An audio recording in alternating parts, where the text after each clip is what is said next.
Saudara, selama beberapa pekan terakhir, Komnas Perempuan dan Kepolisian setiap hari menerima laporan atas kasus kejahatan seksual terhadap perempuan dan juga mirisnya korbannya banyak yang masih anak-anak.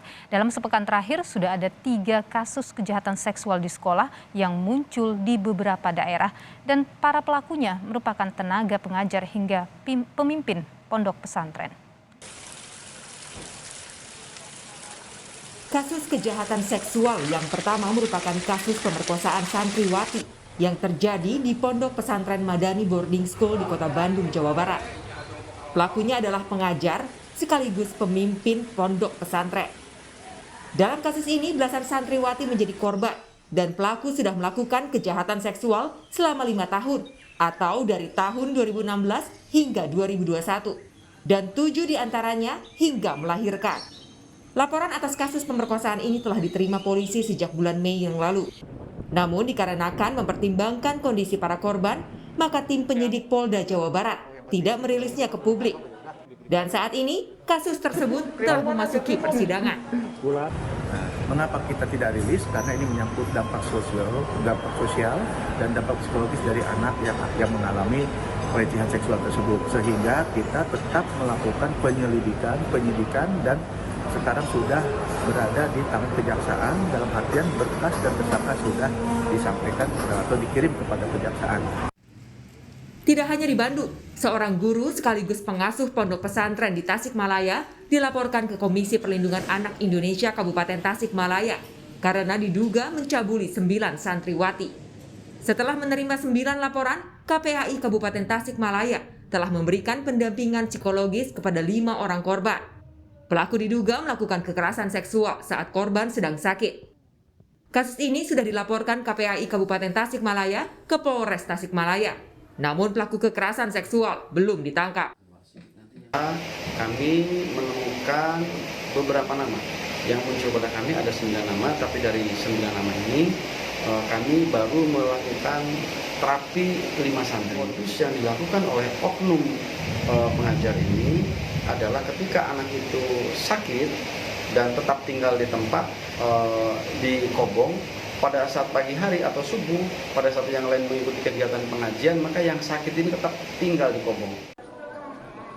Menteri Agama Yakut Khalil Qomas menegaskan akan mencabut izin semua pesantren dan sekolah yang terbukti melakukan pelanggaran asusila.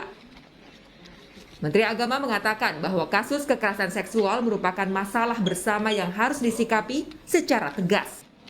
Sehingga Kementerian Agama tak segan mencabut izin pesantren dan sekolah asrama keagamaan yang terbukti terlibat kekerasan seksual. Dicabut semua yang melakukan pelanggaran terutama asusila ya, yang pasti itu dilarang oleh agama, kita cabut. Tapi ya. Yang pesantren gratis seperti itu? Ya kita investigasi, kita sedang cari semua nih. Karena begini, yang kita khawatirkan apa? Ini adalah puncak gunung es. Ya, kita sedang investigasi, turunkan tim untuk melihat semua jajaran Kemenak kita minta turun melakukan investigasi di daerah masing-masing. KPAI juga menyebut seluruh sekolah atau pesantren berbasis asrama harus memiliki mekanisme kebijakan keselamatan anak dan ini harus diawasi dengan benar. Setiap pesantren atau sekolah berasrama apapun, dia harus punya mekanisme kebijakan keselamatan anak, saya kira, Mbak. Jadi mulai dari proses rekrutmen, dia harus punya track record yang baik, tidak ada masalah. Kemudian implementasinya itu dia harus misalnya SOP. SOP diantaranya itu berlaku tidak boleh seorang guru itu hanya berdua dengan muridnya. Dia harus di ruang terbuka, kemudian dia tidak boleh ditutup pintunya, dan ada orang lain di dalamnya. Itu adalah salah contoh mekanisme, Mbak, ya, atau kebijakan keselamatan anak yang harus ada. Termasuk misalnya ketika ada masalah, santri itu atau siswa peserta didik itu bisa melapor kemana, reporting. Itu menjadi bagian yang harus disiapkan oleh semua sekolah berasrama. Apalagi ini kan menyerahkan penuhnya pengasuhan ya, 24 jam. Tentu tujuannya baik, tetapi harus diikuti dengan instrumen yang baik untuk melakukan pengawasan dan pembinaan, Mbak Cindy. Kasus kejahatan seksual di sekolah yang seharusnya menjadi tempat menimba ilmu, justru menjadi tempat paling tidak aman. Persoalan kadang tak berhenti sampai pada peristiwa tindak kekerasan itu sendiri.